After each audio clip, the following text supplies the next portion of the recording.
Hello students, welcome to my YouTube channel. Our today's topic is financial statement, class plus 1, chapter number 16, question number 9 and question number 10. And the question number 9 is, the following trial balance was prepared from the books of Narottam on 31st December 2010. Prepared trading and profit and loss account for the year ended 31st December 2010 and balance sheet as on that date. Debit balance दिया आपके पास salaries profit and loss account के debit में, rent profit and loss account के debit में, general expenses profit and loss account के debit में, wages trading के डेबिट में, कैरीज ट्रेडिंग के डेबिट में, discount allowed profit and loss account के डेबिट में, debtors current asset side, machinery fixed asset side, building fixed asset side, opening stock trading के debit में, परचेज ट्रेडिंग के debit में, गैस एंड वाटर ट्रेडिंग के debit में, sale return sale में सेलेस, cash in hand asset side, cash at bank asset side. And the credit balance is sale trading credit में, creditors current liability side, commission business की income profit and loss account के credit में, bills payable liability current liability side, purchase return purchase में सेलेस and capital on the liability side. And the closing stock की double entry, एक बार आप सभी जानते हैं ट्रेडिंग की क्रेडिट में और एक बार बैलेंस शीट में असेट साइड. जो एंट्रियां ट्रायल बैलेंस के बाहर दी होती हैं उनकी ईच एंड एवरी एंट्री की डबल एंट्री होती है. अगला चैप्टर तो हम पूरा इसके बारे में पढ़ेंगे ही पढ़ेंगे. तो जो एंट्री ट्रायल बैलेंस के बाहर दी होती है उसकी हम समायोजन से जो एडजस्टमेंट एंट्रियां हैं, एंट्री है एक बार ट्रेडिंग की क्रेडिट में और दूसरी बार बैलेंस शीट में असेट साइड, दैट मीन्स कि एक बिजनेस का करंट असेट है. तो किस प्रकार से इस क्वेश्चन को किया जाएगा, क्वेश्चन आपके सामने. क्वेश्चन नंबर 9 आपके पास. जब हम क्वेश्चन नंबर 9 बनाएंगे तो हम सबसे पहले जिस अकाउंट को आप बना रहे हैं उस अकाउंट का नाम trading and profit and loss account of messrs Narottam for the year ended 31st December 2010. Left hand side is called debit side and right hand side is called credit side. Particular amount in rupees, particular amount in rupees. इसी प्रकार से balance sheet of messrs Narottam as on 31st December 2010. Liability side amount asset and amount in rupees. तो इस प्रकार से जो है किस प्रकार से इसकी एंट्री दी करेंगे. तो सबसे पहले आपके पास सैलरी दी है टू सैलरी, तो सैलरी आपके पास दी है 475. तो आपने सबसे पहले सैलरी लिखनी है 475. सैलरी के बाद रेंट दिया है टू रेंट और ये आपके पास दिया है 225. रेंट के बाद आपको जनरल एक्सपेंसेस दिए हैं दैट इज 638. जनरल एक्सपेंसेस के बाद आपके पास वेजेस दिए, वेजेस ट्रेडिंग के डेबिट में और ये आपके पास दिए 1015. वेजेस के बाद आपके पास कैरीज दिया है दैट इज आल्सो ट्रेडिंग के क्रेडिट में 619. उसके बाद डिस्काउंट अलाउड दिया है आपके पास और डिस्काउंट अलाउड दिया आपके पास 712. उसके बाद आपको डेटर्स दिए हैं, डेटर आप सभी जानते हैं असेट साइड और डेटर आपके पास दिए हैं डेट इज 10,000. डेटर के बाद आपके पास डेटर्स के बाद आपको मशीनरी दी है, फिर मशीनरी के बाद आपको बिल्डिंग दी है तो मशीनरी आपको पास दी है 15,000, ये भी असेट साइड. फिर आपको बिल्डिंग दी है दैट इज 20,750. बिल्डिंग के बाद आपको ओपनिंग स्टॉक दिया, ओपनिंग स्टॉक ट्रेडिंग के डेबिट में. तो ओपनिंग स्टॉक आपके पास दिया है जिसे आप ट्रेडिंग के डेबिट में दिखाएंगे 2,775. और ओपनिंग स्टॉक के बाद आपको परचेज दी है, परचेज ट्रेडिंग के डेबिट में दैट इज 36,000. इसके साथ रिटर्न दिया है जो आपका क्रेडिट साइड दिया less purchase return that is 620. जिसमें से इसको घटाने के बाद आपके पास बैलेंसिंग फिगर आया. ये आपके पास 35,000 दी है, परचेज आपके पास 35,000 दी है. तो ध्यान से 35,000 दी है, 620 इसमें से रिटर्न आप घटाएंगे. जब आप रिटर्न घटाएंगे तो आपके पास आया 34,380. तो इस प्रकार से परचेज में से परचेज रिटर्न आपने घटाई. उसके बाद परचेज में से परचेज रिटर्न घटाने के बाद आपके पास गैस एंड वाटर दिया है और गैस एंड वाटर आपके पास दिया है 5,775. उसके बाद आपके पास सेल रिटर्न दी है तो सेल में से लेस होगी. पहले आप बाय सेल लिखेंगे, बाय सेल अकाउंट. तो आपके पास सेल का बैलेंस दिया है आपके पास 1,00,000 सॉरी 50,090, 50,090, तो 50,090 और इसमें से लेस करेंगे आप रिटर्न, सी रिटर्न जिसको आप बोलते हैं less return, that means see return या रिटर्न इनवर्ड, और ये आपके पास दिया है 640 आप इसमें से माइनस करेंगे तो आपके पास बैलेंसिंग फिगर आएगा 49,450, उसको घटाने के बाद आपके पास 49,450 आया। उसके बाद आप जो है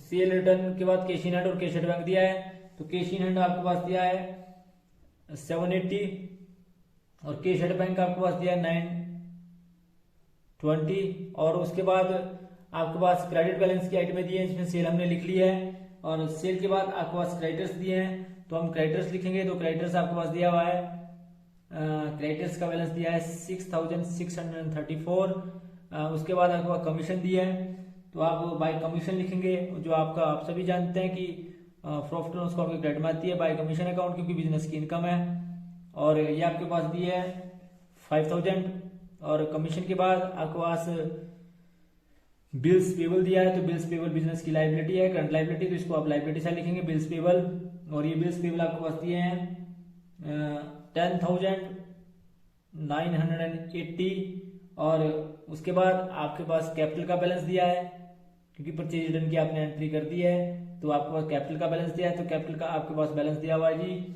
जो इन कॉलम में लिखा जाएगा ये दिया है जी आपको 22,000। उसके बाद आप क्लोजिंग स्टॉक की एंट्री करेंगे, जिसकी डबल एंट्री की जाएगी बाय क्लोजिंग स्टॉक, और आपको क्लोजिंग स्टॉक जो दिया हुआ है वो दिया है जी आपके पास 6,570, और इसकी डबल एंट्री 6,570, एक बार ट्रेडिंग के क्रेडिट में और एक बार बैलेंस शीट में असेट साइड। उसके बाद आप सारा क्वेश्चन करने के बाद, सारी एंट्री करने के बाद कोई भी एंट्री नहीं छूटी, आप टोटल करेंगे, तो टोटल करने के बाद you will find the total of credit side of trading account is more than the debit side, and that is 56,020, और यहाँ पर भी लिख देंगे 56,020, तो उसके बाद इसमें से बैलेंस निकालेंगे, सारे खर्चे घटाने के बाद आपके पास जो ग्रोस प्रॉफिट कैरी डाउन बचा था, बैलेंसिंग फिगर बचा जो ट्रांसफर होगा प्रॉफिट एंड लॉस अकाउंट में, ये बचा 11,456, और इस आप इस ग्रोस प्रॉफिट को आप यहाँ पर ले जाएंगे बाय ग्रोस प्रॉफिट, जो आप सभी जानते हैं यहाँ पर ब्रोट डाउन है, transfer from trading account, that is 11,456, फिर आप टोटल करते हैं, तो टोटल करने के बाद you will find the total of credit side is more than the debit side, and the total is, जो आपका टोटल आया वो है 16,456, और इसी प्रकार से 60,456 में से ये सारे खर्चे घटाएंगे, तो आपके पास बैलेंसिंग फिगर बचा 14,406। इस 14,406 को आप बैलेंस शीट में ले जाएंगे और कैपिटल में ऐड करेंगे, यहाँ करेंगे ऐड नेट प्रॉफिट, तो आपका नेट प्रॉफिट जो है वो जितना है, वो बैलेंसिंग फिगर जितना भी आपको पास आया नेट प्रॉफिट वो आया 14,406, इसमें 14,406 में जोड़ेंगे तो आपको पास आया 36,406, फिर आप बैलेंस शीट का टोटल करेंगे, and the totalling of both side are equal to each other, दोनों साइड का टोटल जो आपस में बराबर आएगा, और इसका टोटल करने के बाद आपने देखा कि इसका जो टोटल आया वो बैलेंस शीट का टोटल आया 54,020 एंड 54,020। तो इस प्रकार से ये था जी आपका क्वेश्चन नंबर 9। अगला क्वेश्चन नंबर 10 करेंगे। तो क्वेश्चन नंबर 10 आपके सामने पढ़ते हैं, from the following trial balances of Kumar prepare trading and profit and loss account and balance sheet as on 31 December 2010। तो आपके पास फर्नीचर दिया है जो असेट साइड आएगा, bill receiver asset side, sundry debtor asset side, cash in hand asset side, interest debit side, profit and loss account के salary profit and loss account के debit में, वेजेस ट्रेडिंग के debit में, opening stock trading के debit में, goodwill intangible asset that is asset side carries trading के debit में, purchase trading के डेबिट में, insurance profit and loss account के डेबिट में, audit fees profit and loss account के डेबिट में, legal expenses profit and loss account के debit में, ड्रॉइंग कैपिटल में से less and repair profit and loss account के डेबिट में, capital is shown on the liability side, commission credit side on profit and loss account, sale credit side of trading account, return outward purchase में से less, purchase return मतलब bank overdraft liability side, current liability, creditor also on the liability side, and the additional information are closing stock on 31 December 2010 is valued rupees 3000। इसकी double entry की जाएगी। एक बार आप सभी जानते हैं ट्रेडिंग के क्रेडिट में, और दूसरी बार क्योंकि बिजनेस का असेट है, असेट साइड दिखाया जाएगा। तो कैसे क्वेश्चन करते हैं, क्वेश्चन आपके सामने। क्वेश्चन नंबर 10 जो है वो किस प्रकार से किया जाएगा। क्वेश्चन नंबर 10 में जो आइटम आपके पास दिए हैं वो इस प्रकार से दिए हैं कि सबसे पहले आपके पास क्वेश्चन नंबर 10 में आपके पास सबसे पहले दिया है जी फर्नीचर। तो आपने फर्नीचर लिखा, फर्नीचर 7650 असेट साइड। उसके बाद बिल रिसीवल आपके पास दिया है 10,050, तो आपने बिल रिसीवल लिखा असेट साइड। उसके बाद आपने सन्डी डेटर लिखे 75,720 सन्डी डेटर्स लिखे आपने, सन्डी डेटर्स आपके पास दिए जो असेट साइड लिखे जाएंगे। उसके बाद सन्डी डेटर्स के बाद आपके पास कैश इन हैंड दिया है, कैश इन हैंड आपके पास दिया है 6,250। कैश इन हैंड के बाद आपके पास इंटरेस्ट आप सभी जानते हैं, interest profit and loss account के डेबिट में टू इंटरेस्ट 3,200। और उसके बाद इंटरेस्ट के बाद सैलरी दी है तो टू सैलरी, और ये सैलरी आपके पास दी है 5,200 जो आपने प्रॉफिट एंड लॉस अकाउंट के डेबिट में लिखी। टू इंश्योरेंस किया आपने, तो ये आपके पास दिया 500 लिखा आपने। इंश्योरेंस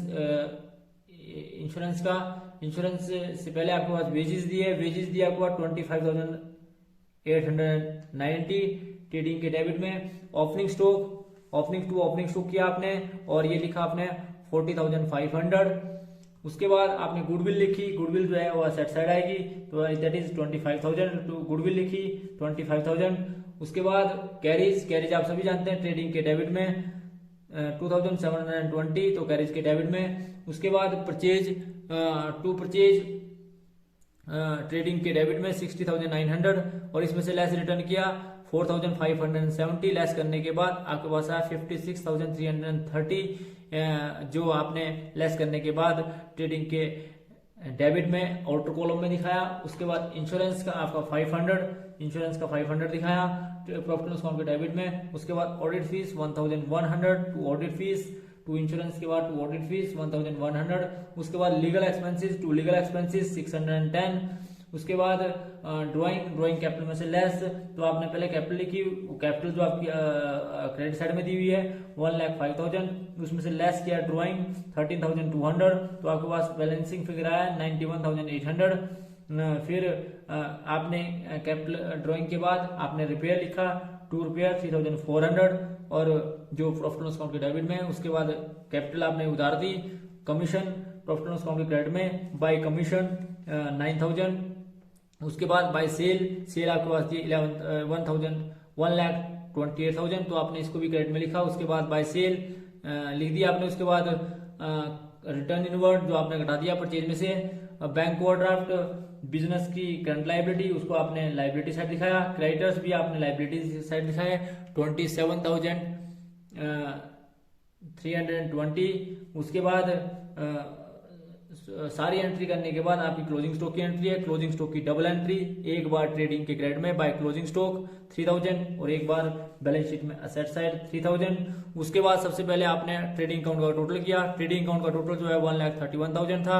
1,31,000 में से सारे खर्चे घटाए तो आपके पास ग्रोस प्रॉफिट आया। To gross profit carry down that is 5,560। It will be transfer to here from trading account to profit and loss account, तो आपने by gross profit brought down लिखा और इसको आपने यहाँ ट्रांसफर किया। दैट मीन्स की प्रॉफिट एंड लॉस अकाउंट के क्रेडिट में। फिर प्रॉफिट एंड लॉस अकाउंट के क्रेडिट का टोटल किया। You will find the total of credit side is more than the debit side, तो क्रेडिट साइड का टोटल आया 14,560। 14,560 में से आपने इस सबको घटाया और आपके पास जो है वो बैलेंसिंग फिगर बचा। तो बैलेंसिंग फिगर बचा आपके पास 550। आप आमने सामने 14,560 और 14,560 किया और फिर इस बैलेंस को आप यहाँ से ट्रांसफर करा कैपिटल अकाउंट में। कैपिटल अकाउंट में नेट प्रॉफिट को ऐड करते हैं, तो आपने 550 को ऐड किया तो आपके पास आया 92,350। फिर आपने टोटल किया बैलेंस शीट का, तो असेट साइड का टोटल जो है लाइबिलिटी साइड से टोटल से मिला, दैट इज 1,27,660। 70 और 1,27,670. The totalling of both side are equal to each other. Balance sheet का मिलना इस बात की ओर इंडिकेट करता है कि आपकी trading and profit and loss account की और बैलेंस शीट की सारी आइटमें आपने सही लिखी, यानी कि ये अपने आप में अगर आप सारी आइटमें सही लिखते हैं तो ये आपस में मिलेगी और बैलेंस शीट का मिलना इस बात की ओर इंडिकेट करेगा कि आपका क्वेश्चन सही है. तो ये था जी आपका क्वेश्चन नंबर 9 और क्वेश्चन नंबर 10. तो किस प्रकार से इसको किया जाएगा, सभी बच्चों से यही आग्रह रहेगा कि आप अपनी नोटबुक में भी इसको नोट करें. और क्योंकि जैसे ही आपकी क्लासेस लगेंगी 17 से बाद, जैसे ही आपकी ऑफलाइन क्लासेस लगेंगी तो उस समय सारी चीज़ें आपकी चेक की जाएंगी. तो फॉर योर काइंड इन्फॉर्मेशन आप सभी बच्चे जो इसको नोट डाउन कर लें. Thanks for watching the video. Please like, comment and subscribe my channel. और इसके साथ साथ यदि आपको कोई क्यूरीज हो, अगर आपको लगता है कि आपको समझ नहीं आ रहा है तो आप वो टेलीफोनिकली भी कॉल कर सकते हैं और अपनी क्यूरीज को दूर कर सकते हैं. Thank you.